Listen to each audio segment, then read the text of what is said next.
Turbin and Joe Leonardo. We're the comic book guys from Comic Books from Coast to Coast. And happy belated Halloween. And just like sometimes on The Simpsons, we're doing our Halloween episode in November. Yeah, the Halloween episodes. We've been watching The Simpsons, and I love the Halloween episodes. I love The Simpsons. They're awesome. They're way better than I remember, actually. They are really good, and it's like The Simpsons have a quality of a timeless American comic strip. Yeah, Um, you know what I mean? Like Peanuts or like Garfield or like any of the great ones that really sustained. I would want to throw Calvin and Hobbes there, but he quit pretty fast. You know, yeah, even yeah, though his yeah, series is fantastic, you know, there's the element of the fact that he didn't have to sustain it like some of these other guys have. And the Simpsons have that. Like they yeah, sustain yeah, themselves so long. You know what I mean? yeah, And yeah. yeah, And like if you got the Disney stuff, if you're not all fed up with them and canceled your membership, I got, kids and grandkids and little kids running around from time to time. So we always have that running somewhere. And yeah, yeah. they had the Treehouse of Horrors playing nonstop on a stream, you know what I mean? So you could just tune on to a live channel and it was just playing them one after the other. Yeah, yeah. I remember like a few years ago, like maybe 8 or 9 years ago, we went to Disney, not Disney, but it was Universal Studios, and we were going on the Simpsons ride, and they had TV monitors all around the waiting line, and they're just like had the funny parts of the Simpsons, not all the episodes, but just like the funny one-liners or the funny stuff. And I was just cracking up the whole line all the way through until we got to the ride, which the ride was awesome Yeah, too anyway. So they're very funny, you know what I mean? Like, and they're very memorable or whatever, and like they just stick in your head for forever, yeah, like. yeah. And their comedy is so good. Like I remember, like just one of the ones that pops into my head out of nowhere is the episode where Lisa sneaks away to go to the museum and she's not supposed to, and Homer finds out and he's worried she's gonna get hurt or something, and he goes looking for her, and then he ends up getting in a bunch of shenanigans, and Yeah. he's in a crane truck, or he's in a mobile crane, you know what I mean, on one of those little robot cranes or whatever with that you control from the top, you know what I mean, those ones Yeah. that lift you up in the air, but you control it like a little car at the bottom, and he blows it up and it's rolling down a hill and he's got it completely extended all the way to the top, and he's gets down on his knees, and he goes, "Oh my gosh," he goes, "I'm not a praying man." He goes, "But if you're up there, please save me, Superman." I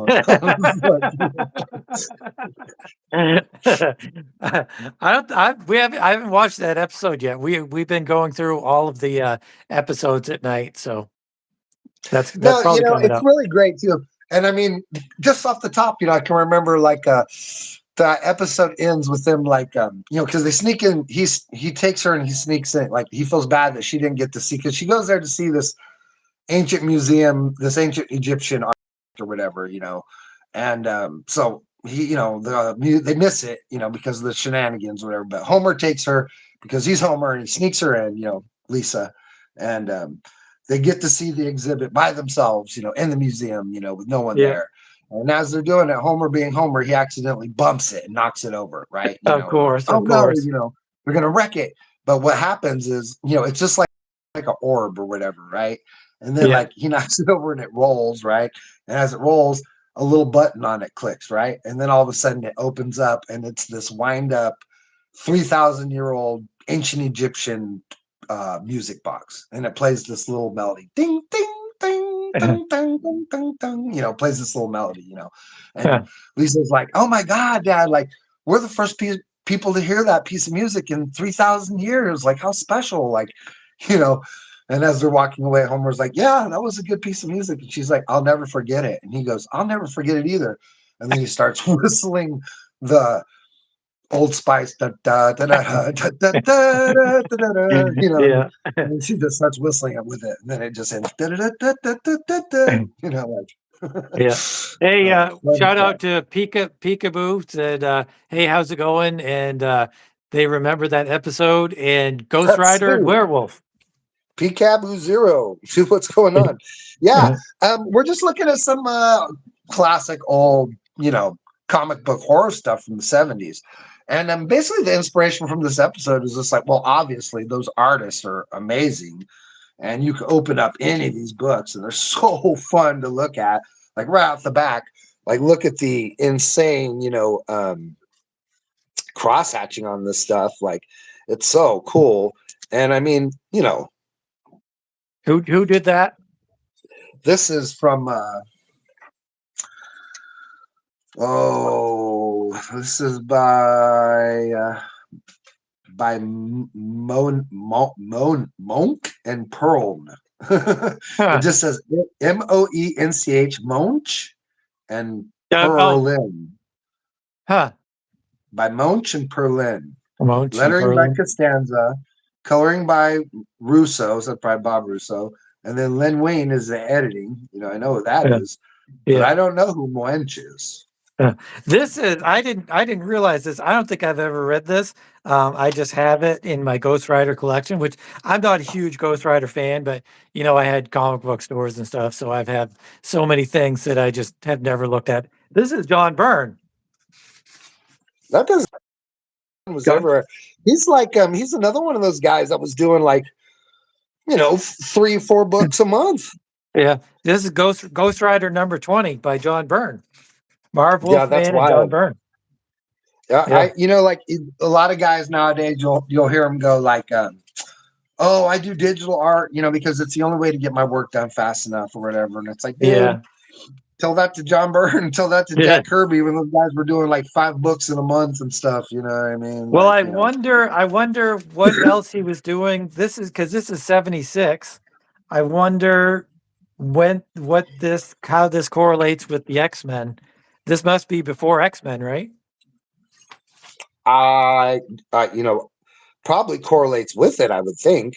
Maybe briefly before. Isn't that right around when he starts on the X-Men? 76, something around there? I think so. Dude, I love the Hostess fruit pie ads. It looks just like John Byrne stuff. Oh, yeah, I know. We should do a whole comic book of just Hostess fruit pies. You really should. Like I said, I always wanted to do one where like all the 90s anti-heroes had Hostess fruit pie ads, like the Punisher and Shadowhawk and Spawn, Yeah. So are these is Ghost Rider and Werewolf by Night, are they, you say they're horror, do you think they're horror / superhero or just horror? Well, I don't think one is mutually exclusive. You know what I mean? I feel like when you do it right, like it's really like you get really cool rewards. You know what I mean? When you like say Resident Evil, like Resident Evil is a horror action franchise. And how long did it take for someone to come along and be like, "Hey, horror and action might be fun if you put them together"? You know what I mean? Like it's so fun. It's a rad idea, and it just it just takes someone to come along and and think of that stuff. And it's like superheroes and horror. You know what I mean? Like supernatural horror. It's like they're totally go together perfectly. Wiley Draws came in and he's giving us some information. He says Mount had long runs on Batman and Moon Knight. Perlin had long runs on Ghost Rider and something else. I can't see the rest of it. Willie Draws, but yeah, this is Don Perlin too, inking. That's cool. I wonder if they were like, because like all those characters, they ended up coming together in a team book. I think. Oh God, I know I have them somewhere. Like I want to say it's Sons of Midnight, but I don't. That might not be it. No, that's what it is. Sons of Midnight, where it has Ghost Rider. And it was like it was Man Thing, Morbius, the Living Vampire, Ghost Rider, and God, maybe Son of Satan. No, not Son of Satan. No, but Werewolf by Night. Werewolf by Night. That's who. Werewolf by Night. Yeah. But he was. He's kind of a I guess they're all anti-heroes or horror heroes, I guess. Although I wouldn't say horror heroes are anti-heroes.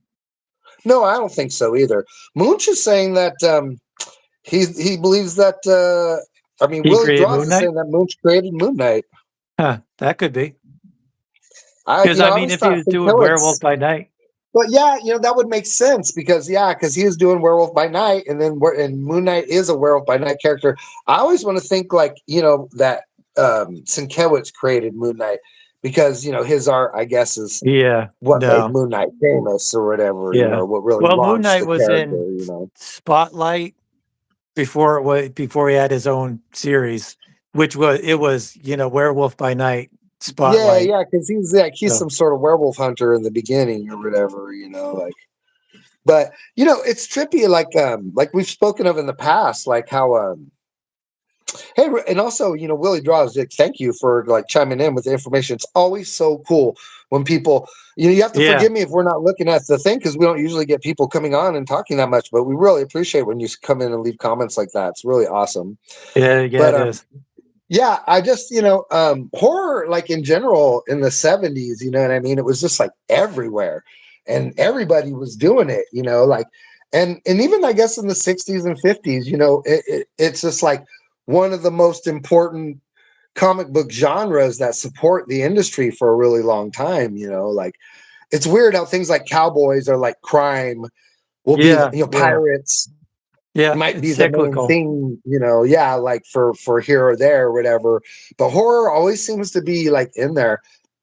And even right now, like, the modern version of horror now, it's obviously not like look at this cool Tomb of Darkness with Tomb of some Darkness. classic Marvel monster What stuff on number the is front that? of What it. number is that? That is number 16. 16. Yeah. Who? It's like it's supposed to be like I think it's supposed to be like Easter Island heads coming life, Yeah, like it has yeah. those monsters under it, It when reminds me of Stone God's early walk. Thor. Early Thor had these aliens that had giant heads like that. Let's take a look who does this one. Yeah, I was gonna say who did that. Uh, let's see here. That Jack Kirby? Originally printed in Tales of Suspense. Doesn't have a title page on this. I Look guess this is looks a like reprint of something. looks like Jack Kirby. I mean, it does have that look, but Kirby was the house style back then Yeah, too. You that's know what I true. That's mean? true. Like this stuff, heck, it looks like Ditko or whatever, like right off the back. You know what I mean? But who Yeah, knows? It could just be a yeah, clone. You know what I mean? Like, yeah. let's see. Oh, here's one. Let's see. Plot. Well, we got What Can't All Be Human. Plot by Stan Lee. Script by Larry Lieber. Is that his uncle? No, that's his brother, the unsung That's his hero brother? Larry Okay. Lieber. All right. Art by Don Heck and lettering by Ray Holloway. Oh, Don Heck. Yeah, how would you like Good, to be? good, How good. would you like to be Larry Lieber, like the brother of Stan Lee? And Stan Lee just like used him, to make like almost a lot of those early stories are his brother, and Stan Lee had nothing to do with it. I think Lieber is an unsung hero. I would be pissed. I would be pissed, Um, really. is he? Now he's not the guy who runs off and starts. Oh, what is the other one called? Well, I can't think of the name of it right now. The one, that Marvel Char- one that Charlton, no, it's not Charlton. It's oh man, I can't think. Atlas. Atlas, Yeah, you know what I'm Atlas. talking. You know what Atlas with Atlas has like the Frenzy and like Tiger Man and they all look just like Marvel comics or whatever, but No, like I don't know. it's Could like be. his uncle or his Yeah, yeah. brother or Wiley's something. saying Atlas Seaboard. Yeah, Lieber, yes, Lieber, yes. Lieber started Atlas Seaboard It's because one. he was pissed at his douchebag brother. It's one of them. It's the person who was supposed to get the business when they gave it to Stan Lee. He's like either the son of his uncle, maybe so, maybe his cousin or something like that, and he's supposed to get the board head thing or whatever, but they give it to Stan Lee, and like, or like the board gives it to Stan Lee instead of him, and Huh. he runs out, and starts his own company for a minute there, and he hires everybody from Marvel, and he tries to make his books look just like Marvel. Yeah. What's It up, has a Dead couple of Card really One? cool characters in it. Yeah, yeah, that's Hey, cool. Dead Card One, what's going on, dude? It's nice to see you You, here. Thanks for coming by. Super cool. you know, Martin as Goodman. much Martin Goodman, Stan's uncle. Thank Martin you, Goodman. Willie J. Yeah. Draws. Oh, You're all right. awesome, dude. Yeah, Martin Goodman, Stan's uncle. There it is. And All he right. runs off and he starts this really cool. I love them actually. Like they look fantastic. And it's like he's really trying to clone the Marvel idea, It's got like Iron Jaw the Barbarian or something like that, or Lockjaw the Barbarian or something like that, and it's like this sort of like almost a little bit like say like Cyber Zerker, like barbarian stuff with like a little bit of sci-fi thing thrown into it, you know what I mean? And Yeah. there's this kung fu dude called the Tiger Man and stuff. I have some here. Huh. Maybe we'll do a show on it one of these Yeah, days here. yeah, that would be awesome. That'd be awesome. Maybe I might have to try to find some because I bet they're not very expensive. But here's another really wonderful, like old school Tomb of Darkness, 10, 25 cents. Dude, just off the top of your head, like how much do you think some of these old ones are just like rando like this? You know what I mean? I bet you there's not one of these that isn't at least 40 or 50 or It $60, totally well, it totally depends on condition. They Oh yeah, gotta yeah, yeah, yeah, stuff yeah. like that has to be in if it's in really good condition, then that's a primo price. But if it's like, like this Ghost Rider that I have here is probably would be, 20, $30, whatever. But the condition is so crappy that Think so? the Hold it up. rolled Let me see that. the rolled cover, the back is like all kind of messed up and spine ticks everywhere, and it's just not very good condition. So it just the I value don't know, tanks. dude. That's pretty vibrant looking. I mean, the rolled side for sure, but like it Yeah. doesn't have very like the corners don't have no dog ears on them or nothing. It Well, that's doesn't have good. no That's writing cool. on it or anything like that. That's The cool. colors are still pretty vibrant. Like I mean, I don't know, dude. You think even if they're worth $40 or something, like you got to be getting like 25 or 30 for these things or something. Like, Maybe it's but that's totally possible. Depends, so much of it depends on like the artist that worked on it and if it had a character and it's like that that one that has Groot. The first appearance of Groot was like a spotlight something or other. yeah, yeah, Every yeah. other issue is going to be worth nothing, but that's worth thousands of dollars or whatever. Look at this super cranked out Charlton stuff, dude. Yeah. Editor George Woodman, writer Nicola Cootie, artist Tom Sutton. Tom Sutton. That's a What's that? That's not a Marvel?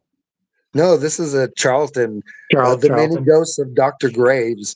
And this Oh, guy yeah. right here, he's like a paranormal Doctor Yeah, yeah, Strange scientist or whatever. And yeah. these are like his the stories of his adventures or whatever. Yeah, yeah. But I actually do have one of those listed on, Mercari or something like that, Charles, eBay or wherever. a ghost of Dr. Graves. Yeah, yeah, goes to Doctor That's Graves. cool. Let's see. There was one in here. Where's it at? You got any Oh, Swamp Things? Did you say you had some Swamp Things? I do have. I don't think I have any right here with me, but I do definitely have some original Swamp Because Things. But here's obviously Swamp Thing is my favorite horror book. Ian. Red Sonja number what? Number 4. That's pretty awesome. You know, Yeah, dude. I'm not, I'm not a fan of Red Sonja. I'm just No. not. I'm just not. Maybe it's because my biggest thought of her is the movie, and maybe I haven't read Right, enough. right. Maybe I haven't read any of the comic books. I can definitely see that. Wiley says Mike Zeck got his start in Charlton horror. That's awesome. Mike Zeck's awesome. Oh, Mike Zeck is insanely rad, dude. Yeah. Look at this one, dude. This is Red Circle Comics Group. Huh. Have you ever heard of Red Circle? No. I know a lot of companies. I know Marvel were like pretty bullies. They're pretty much bullies. Like that's why they printed so many titles at a certain amount of times, so no other publisher could get time on the racks. I think this is a Charlton, like some sort of like it's got to be some sort of Charlton kind of whatever, like on the side thing, Yeah. like say like when Liefeld does that. What's that other company makes like on the side next to Image or whatever, the one they want to sue him for, like where he does Glory and all that stuff, You You know, mean you mean Liefield's company? yeah. Is that awesome? No. I don't know. I can't think of it. It was like he was extreme over at Image, Oh, right. and then it's something else or whatever. Yeah, I think it turned into awesome. That sounds Oh, like something. Sounds like a word that Liefeld would use. yeah. I mean, you're probably right. Yeah. Maximum or awesome or something Yeah. like that or whatever. Yeah. Like Wiley says Red Circle is Archie imprint. that's amazing, dude. Like so cool, dude. Yeah. Like the art on this is pretty good too, man. Like let's see who this is. Carlos I know that. Pino. Yeah, I know that Charlton was bought up by DC because that's what Watchmen was going to be, all the Charlton characters. Oh yeah. I'm not sure if it was all Charlton, but I definitely know it was their superhero line or whatever. But it was only a few characters in the Charlton superhero line. I think they bought. I think they bought all of them. It's But weird it's weird when there's a just not company that much buys to have. all of a. It's not like you get very much. I mean, all Charlton did was like, I think like romance stuff and you know what I mean, and horror stuff or whatever. Well, like, no, they had The Question and Blue Beetle and well, some of that's what I those mean. other That's their characters. superhero line. They had Judo Yeah. Master, The Question, Blue Beetle, Captain Atom.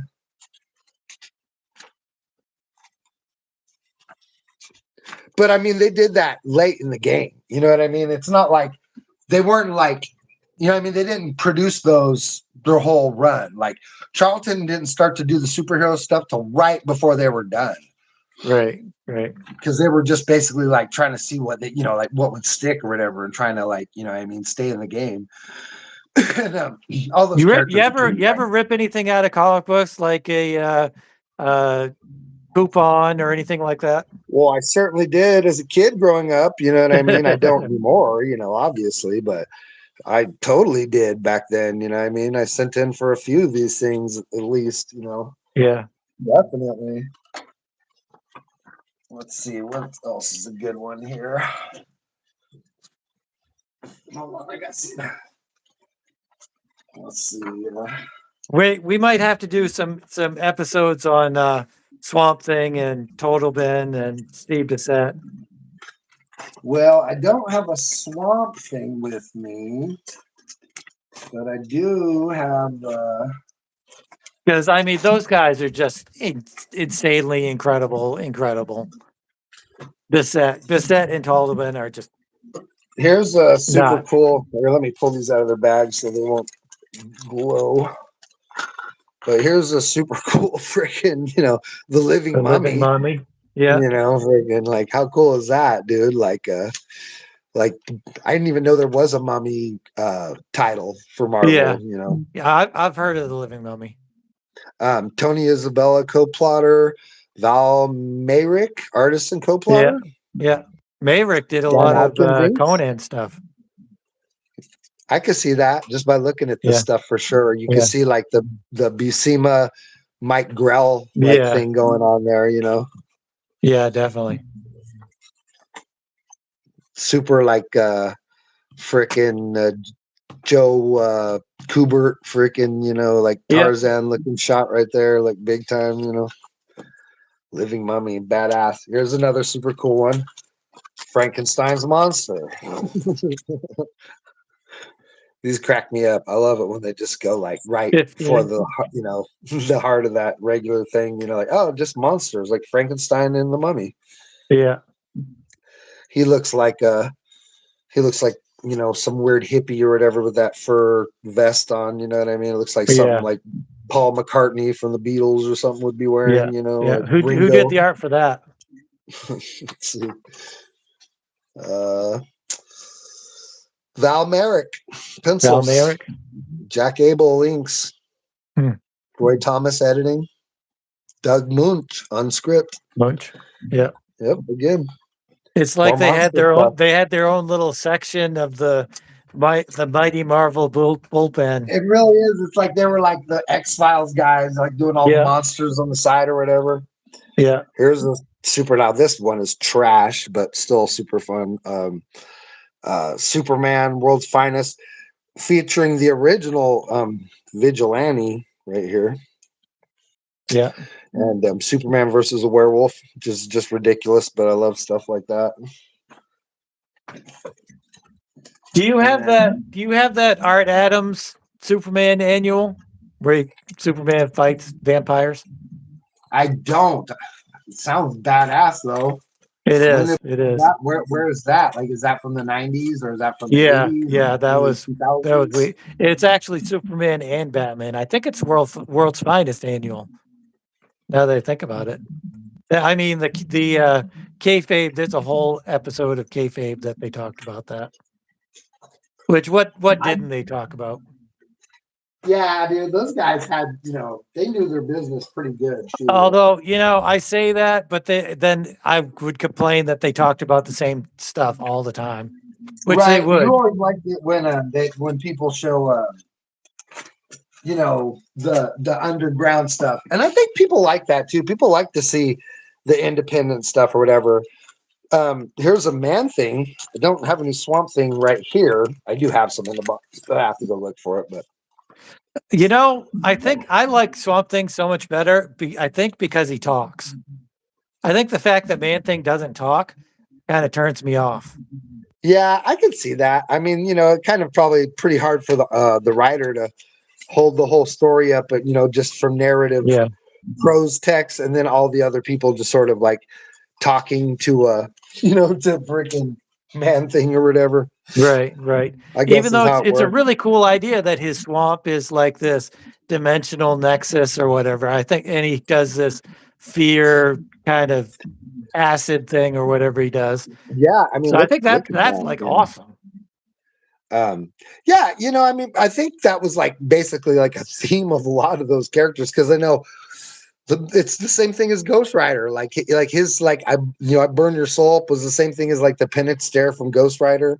And I also think Son of Satan also had like a version of that as well, like where he looked inside them and saw the evil that they did and burned them with it or whatever, Right. But look, like this is actually a double pager if you look over here, because it bleeds onto this page, you know what I mean? Yeah. Like, and that's like his, some that's his eyes, right? And that's his yeah, dude. And it's he's like looking at the different dimensions and stuff. isn't that like a full on almost like a HP Lovecraft kind of thing right there? Yeah, You know what pretty I mean? much. Like Cosmic horror. it's like full on cosmic horror right there. Yeah. I bet Lovecraft was probably probably a pretty big inspiration for Swamp Thing and Man Thing. Oh yeah, definitely. Anything horror, really anything horror, you can't get away from Lovecraft.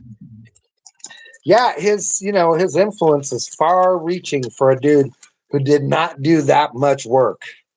Yeah.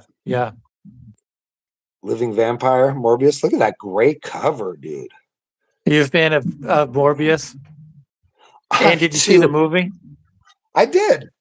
I did not. Is it good? I'm one of the few people that liked it. You know what I mean? Yeah. Like, honestly, I think they did a pretty dang good version of Morbius and that. Like, I don't know why people rebelled against it. I don't know what they were expecting. I don't know what they thought they were going to get. Because, I mean, the actor who plays the villain is a bit over the top. But it's a comic book thing. I mean, what do I care, really? It's fun that they made a Morbius film to begin with. Yeah. They get it pretty much for the most part spot on, exactly right. Like it's all about how he's a sickly guy, is dying from a blood disease. It's killing him and his best friend.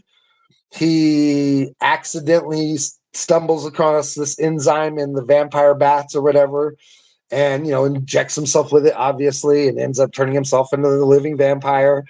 But he's a super powered thing on the side or whatever, and he begins to develop a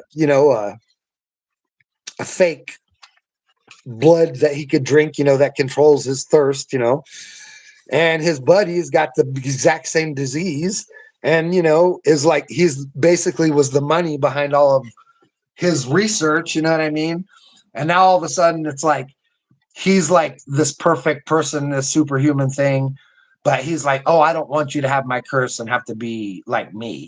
He's like, I don't want Right. you to be having to drink blood like I am. He's like, I'm going to figure this out and get it all clean, and then we'll give it to you. But his buddy doesn't want to, is like, you're trying to freaking, jip me. I paid for all this and you don't want to give it to me now. You know what I mean? And of course, he steals it and takes it, and then he becomes a vampire, and they fight each other, Right. I mean, like, it's classic Marvel nonsense. They do everything, they do him like turning into like a vapor almost, and just floating on the wind, how Yeah. Morbius does or whatever, Yeah. because he can't really fly, you know what I mean? He's not flying like the way Superman flies, the way Thor flies, he's just sort of gliding on the wind or whatever, like, Yeah. look at that.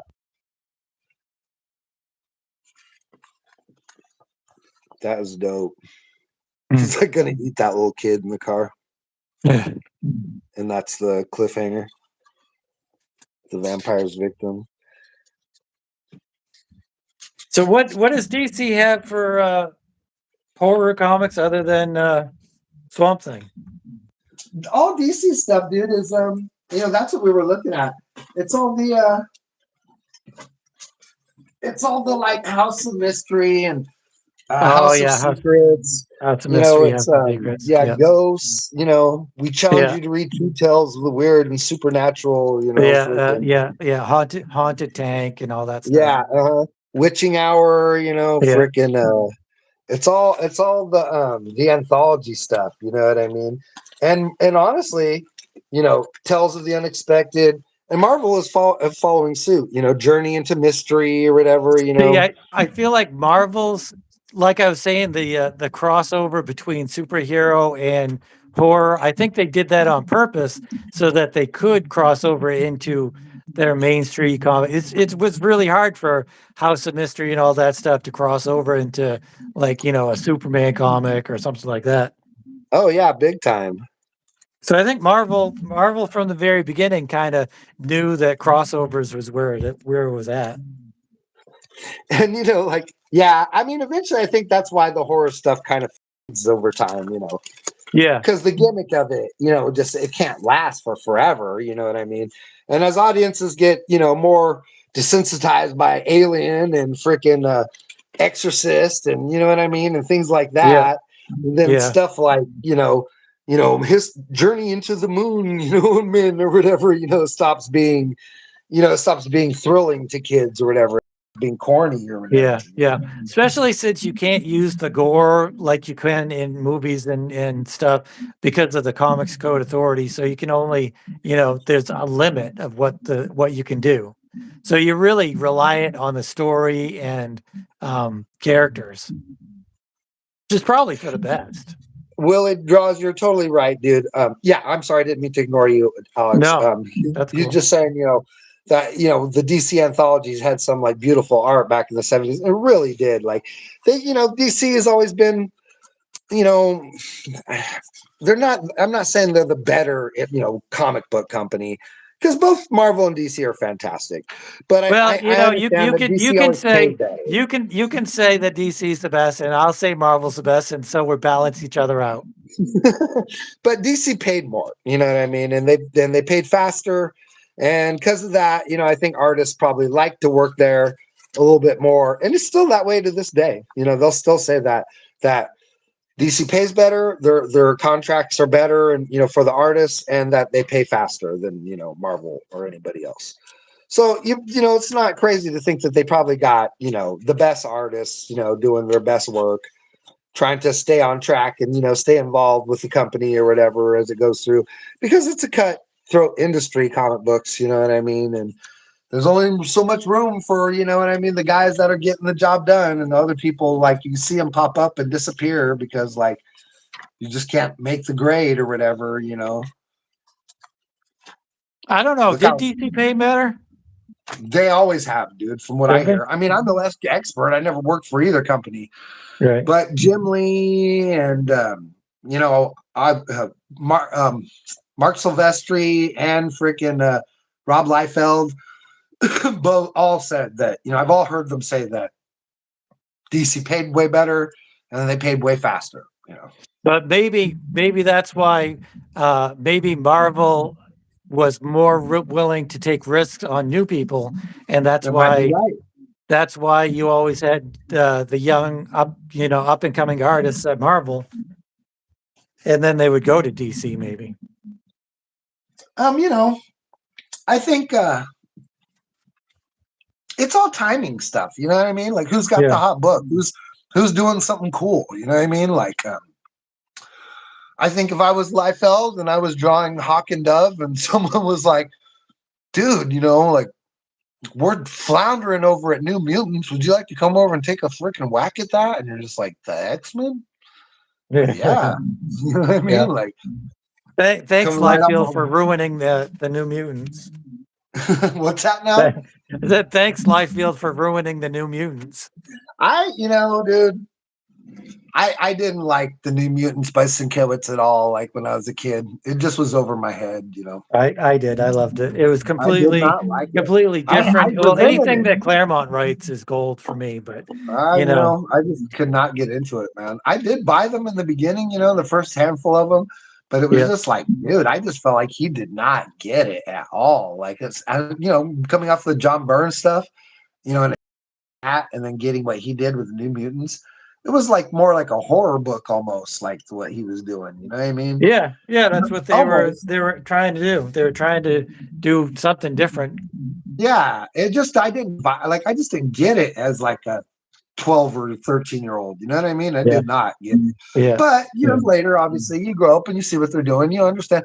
But that's the thing about art is there is no glory without risk. You know what I mean, dude? Like Bill Sienkiewicz wouldn't be what he was if he didn't, or what he is. I mean, if he didn't take risks back then, he would still be a freaking because what did he draw like? He drew like Neil Adams. Neil Adams. He was a Neil Adams clone. Neil Adams clone beginning, but he's not a Neil Adams clone now. You know what I mean? Like, my gosh, dude, he's rad. Like, and he's one of the utterly unique artists of comic books. Like there's just nobody like him anywhere.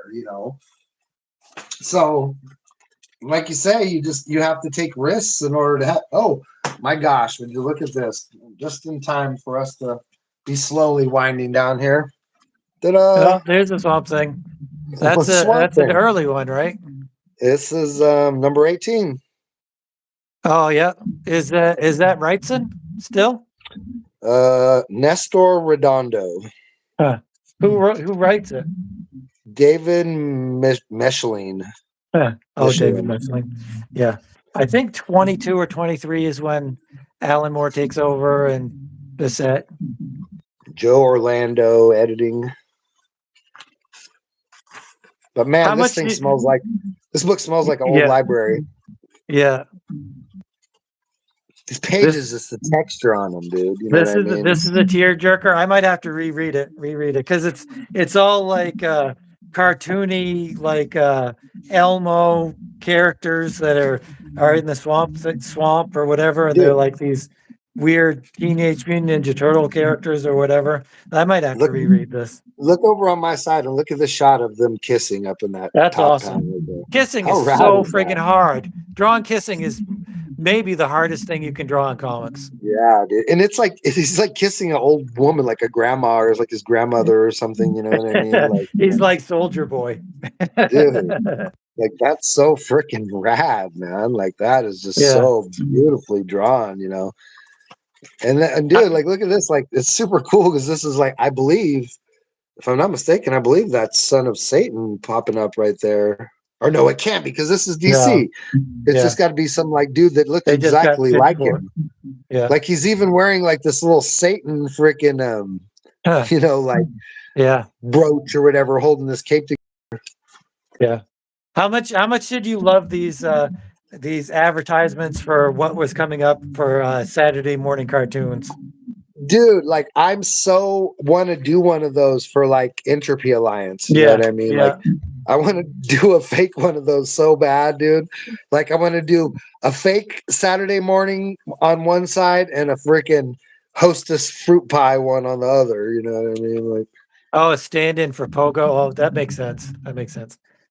Yeah, they have Snorks, Spider-Man and his that's amazing cool though, friends, dude. Like I could see that. You know what I mean? Like that Smurfs.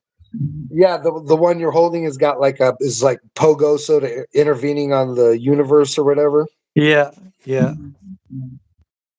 Yeah, dude. No, no, man. Like, I mean, the old cartoons, I think about that sometimes because I'm a person of like immaculate habit yeah. and I still get up on Saturday mornings and I watch cartoons till 12 o'clock. And now, I put the cartoons I want to watch on, instead of, Yeah, having in yeah, front of me. And I'll be watching, like, I'll get up and I'll be watching, Arcane, you know what I mean? yeah, Or, yeah, or like, I'll be watching, Castlevania Nocturne or something that's just utterly beautiful. Even like maybe Kevin Smith's Master of the Universe, which I liked very much, And I'll just be thinking like back in the day of like being a little kid and getting up to watch like Grape Ape and like the Harlem Globetrotters or whatever. You know what I mean? Like it's just utterly I did see. ridiculous cartoon. I didn't like what do they call them? Intellectual properties from other stuff like Mr. T or Like Globetrotters or when Muhammad anything like Ali that. had I his own did not cartoon like or that kind of whatever. stuff. You were strictly like Thundar the Barbarian, Yep. freaking Dungeons and Dungeons and Dragons. Dragons. Yep. Did you watch Black Star? Yep. Of course I did. He's the one with the sword that would break in half. Yeah, him and Overlord. He's the Yeah. original blueprint for He-Man or whatever. Like the Yeah. He-Man guys copied Black Star or whatever. Yeah. Yeah. And like the one we were talking about where the Japanese kid turns into that metallic samurai. Yeah, what was that show called? It had like one of the I can't. characters on it was Sinbad. Yeah, yeah, and And some he was sort like, of magical magician or something, I think. yeah, some sort of like Zatanna's dad kind of thing or whatever, because Zatanna comes from a sorcerer's guy called Zatara, I think, or whatever. Like, and Zatara goes all the way back to the 1930s.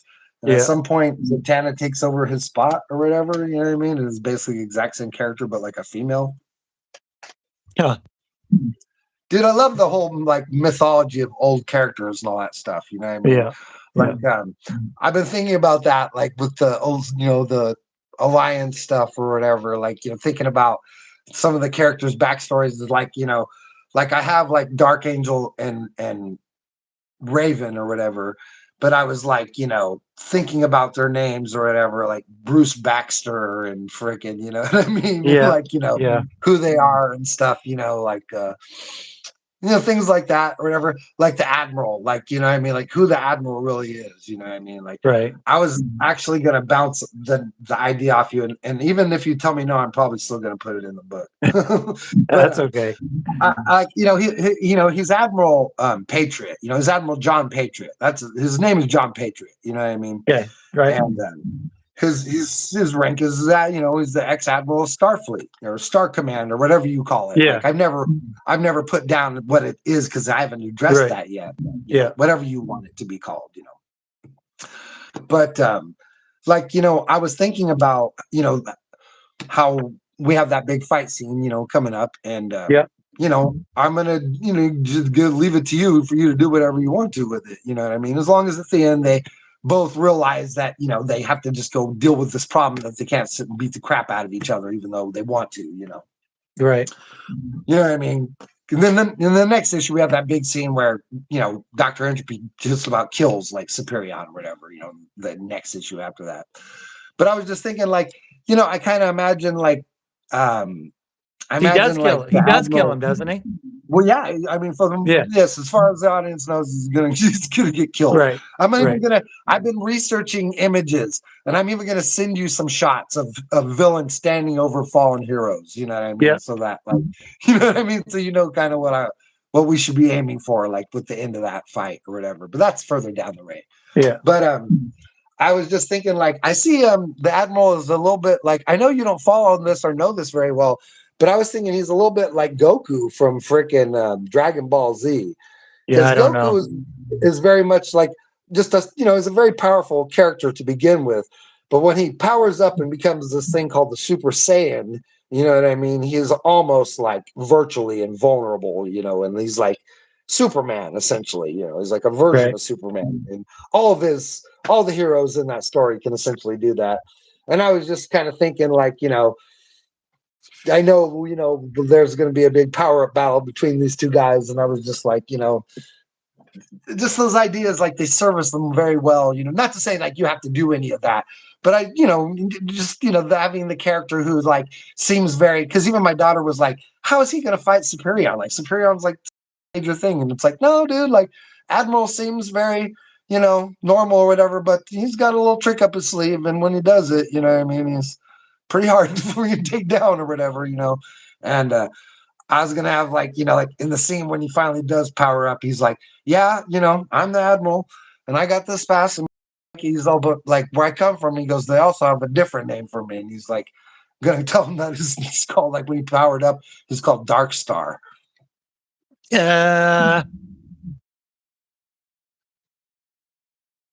It won't be like, it's not nothing you have to wear. It's not some title he has to go around. How about something else? How about something else, Star?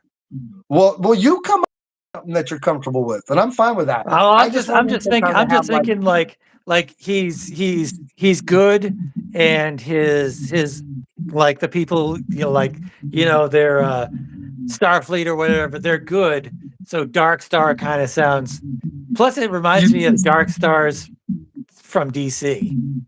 Is there a Dark Star in DC? Yeah. Well, they're like they have the red and white costumes, and they're like the they're like Green Lanterns. That's right. No, I remember. I do. That's where Travis Charest started over there. Oh yeah, right. Yeah, yeah. I do. They're kind of like cowboys or whatever, a little bit or something like that, right? Like space cowboys or something like that. Yeah. So maybe like a Bright Star or dude, like whatever. Just come up with something that you think is cool. It could be anything, you know what I mean, that you think is cool. Just some like little title we could slip in, you know what I mean? Sort of like the way they call Witcher White Wolf or whatever, or you know what I mean? Just some sort of like little legendary tag we could stick on the bottom of them, like, because Admiral Patriot is a cool enough superhero title right there. But I just wanted him to, like, when he powers up, to just be like, oh kid, like, like, because he knows, like, like he could deal with Superion if he has to, you know what I mean? Yeah. So this stuff like that, because I think about this stuff all the time. I think Superion's gonna fight his older self. Yeah, that's fine. So the Admiral will have remembered it and be like, but that way they'll be, equal power. Yeah, dude, like however you envision it, you know what I mean? And you just send me, just like when you did last time, you just put whatever little dialogues down that indicate your story idea, you know what I mean? And I'll take it and I'll rewrite it and make it just like, you know what I mean? Just like we did this time. Yeah, for sure. Yeah, I was thinking like even when like in the next one after that, when Dr. Entropy and Superion fight, I was kind of wanting Dr. Entropy to get a little bit bigger. Like I want him to like grow a little bit like Apocalypse grows, you know what I mean? Like in the X-Men movie. Yeah. Or like the Spectre can. Yeah. He's basically the Spectre, really. I see him as like a slightly evil freaking Dr. freaking not Strange, who's the other guy? Dr. Fate? Dr. Fate? Yeah, Dr. Fate or whatever, know. He is Dr. Fate in the beginning, you know what I mean? It's just people don't really know until the story goes on, like what's going on with him or whatever. But that'll be revealed by the end of I think at the beginning of this, at the end of this issue, I think we find out that he is like the scion of fucking, the dude that's coming or whatever. Yeah. I'm pretty sure that's how it is going to work out. And then that's why they fight in the next issue or whatever, because Superion feels super betrayed by, being fooled and all that stuff. And we'll learn more about the characters and all that stuff. Yeah, it's gonna be super fun, dude. It's gonna be super rad, man. If you guys are out there hearing this, man, you're gonna want to get your hands on it. It's super cool stuff, and it's a blast. We're working so hard, and it's the one we're talking about. It's done, and we're starting the next one. We're just going right on to it, and it's like it's gonna be so rad. And then after that, man, I'm like working on that fantasy thing, and I've got like some rad story stuff for that too. You know what I mean? The Like fantasy thing. that'll be and that'll be fun to like do something with Morgrim or whatever, you know, where the two characters meet for a minute, you know, and then I can like I maybe really want you to do the musical Monks. dude, Alex, I could I think give that you would like be a cool. sketch for the characters, but I can't draw that, dude. Like I've got, you know, I've got too much going on, you know, my Yeah, Christmas stuff yeah. and the Lion stuff. Like I said, if you wanted me to do a pinup or something here or there, if you want me to draw the demon for you, you know what I mean? Like I could do Yeah, that. But I definitely want that. you know, I haven't even done Six Lords 2. I still have my military book that I stopped working on that I need to finish. You know what I mean, dude? Like I have a name for the musical monks god that they worship, called the What's Black that? Coda. The Black Coda. Cool. Because Um, I was looking up musical terminology, and coda is what it's like music that's set apart from other music or something like that. is that right? I have to Yeah, look into that. I did yeah, not know that. I've heard that too, that term before. Like I yeah, always love it when I hear like a esoteric word that is used in a mysterious way that I don't necessarily understand right off the back or whatever, you know, yeah. like because it'll just like have like a certain like mystery to me. Like in the Elric books, his ring that he wears is called an Actorus. And I was like, what is Actorus? And I looked it up. It's just a made up word. It's just a made up Oh, thing yeah. that freaking, you know, Michael Moorcock made up. But, you know, like for the longest time, it like intrigued my imagination. You know what I mean? Like, what's an Actorus or whatever, you know, like, or like in the Dark Tower, one of the villains' names is Rhea of the Cause, Huh, you know, and you're like, what right. the heck is that? But it's spelled like coos almost, you know. Huh, Just like for the longest time I didn't know what it meant or whatever, you know. yeah, But it's some sort of like enchantment, like the cause, like it's some sort of like, you know, some estranged, you know, thing that makes you different or whatever, you know, like right, right. you know, it's just fucking trippy stuff, you know. But All right, yeah, man, just we should wanted to probably stop and be touch base wrapping with you this up. guys. Yeah, like just taking a few minutes to just marvel at the amazing stories from the 1970s, the incredible art these guys were doing, you know, so fun. Just take a moment to just, you know, smell this freaking swamp thing from I miss it. so far I back miss in the smell time. so much. You're right. It's just 25 cents, man. Like, when is this nothing thing better. from? Let's see, June, August, February, April. Let's see. Do you think the older the comic, the better smell it has?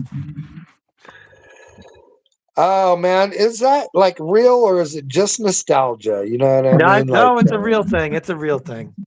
19, like this from 1975. So I was like 69, 70, 70s, 1, 2, 3, 4. I So was I was about 4. 5 years old when this came out.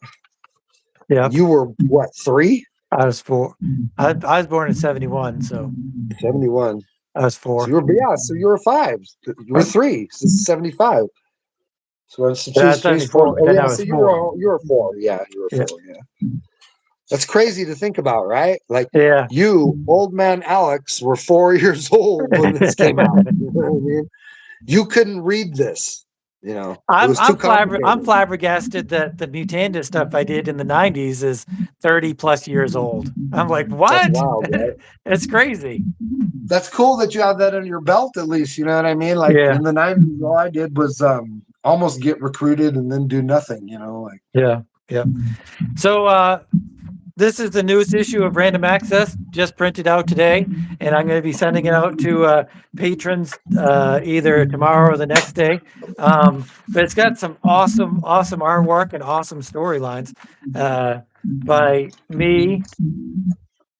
Paul Courtjohn and Jay Quirk are working on a new series, new sci-fi series, which looks really awesome. It's not colored by Jake; it's black and white by Jake, but he does, these awesome gray tones too. But what is there's that more. about? It's like this.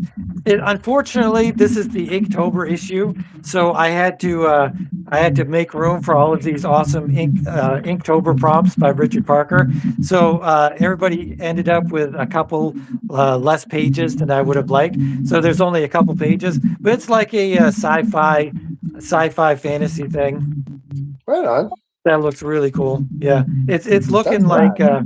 like a Star Wars kind of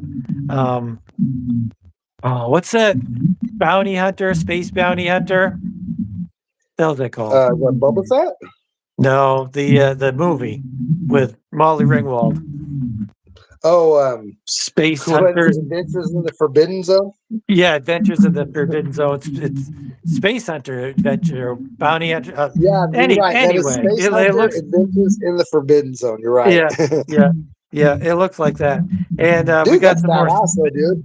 I Yeah, so love stuff like that now. You know what I mean? Like whenever I think about whenever I think about the next thing I want to do, you know what I mean? Like, it's like, of course I want to do another Six Lords at some point down the line, but I'm also trying to get like Six Lords is like Star Wars. It's like right now I did the best I could or whatever, and I'm trying to get my special effects good enough to do the sequel. You know what I mean? Like, yeah, and it's going to take a little bit of time. It's like George Lucas couldn't just come out after fucking Return of the Jedi and do, episode 1, 2, and 3. He had to wait 20 years for the special effects to get good enough. You know what I yeah, mean? yeah, So I'm just saying there's like a little bit of like element of that, but like I always love like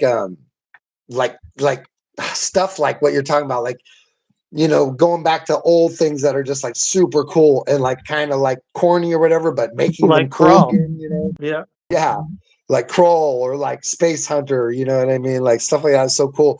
Like I really want to do like a final fight, like Streets of Rage type of thing, where just two guys are going around a city and beating up a bunch of bad dudes, like to save some chick in a cast, like in a skyscraper. You know what I mean? Like, yeah. and it could just be one fight scene after another, just like those old video games were, or you know what I mean? Like, I just love stuff like that. Oh yeah, yeah. I know what you're talking about. So anyway, this is the newest issue that's coming out shortly. I love that cover, man. That's super cool. Yeah, and with a little advertisement for Kurt Bruegel's Prom the Barbarian that's going to be coming out That's shortly. rad, dude. So cool. You know what? Yeah. That's so rad to put because like I said, I always think a comic needs to have an ad on the back. You know what I mean? Oh yeah, Like yeah, it's definitely. cool when you do the double, like when you do a double cover or whatever, like Entry Pay Alliance has a cool wraparound cover, and that's rad. You know what I mean? But what we really love is a classic ad on the back comic book. You know what I mean? And Yeah, that's what really yeah, makes it feel like home and makes it feel right or whatever. So I always make an ad for the back of frickin' my books. You know what I mean? Yeah, I think that's super cool. yeah. And yeah, once again, this is my comic book. This is Six Lords of Sound, and it's super like 19. Look at that, man, Alex! You really did a beautiful job of printing this, dude. Like it looks so Yeah, good. thanks.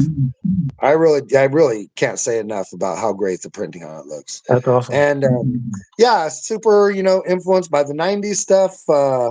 You could see my art is really like influenced by guys like Jim Lee and Mark Silvestri and Wells Portatio. And, it shows big time. The book is massive. It's 36 pages long. It's completely Lots of in double full page color. spreads. Lots of double page spreads. And, the original had triple page spreads in it that I wasn't able to actually incorporate into the book.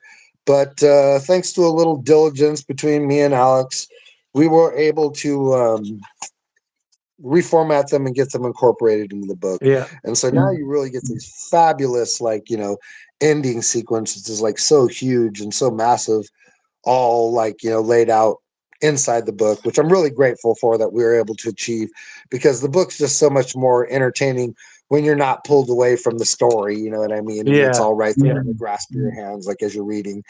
And it's got a big, huge climax, super fun stuff. This is Entropy Alliance 1. This is an experimental comic we did with a handful of different artists that became the inspiration for the project we're working on now. Everybody did beautiful work in here.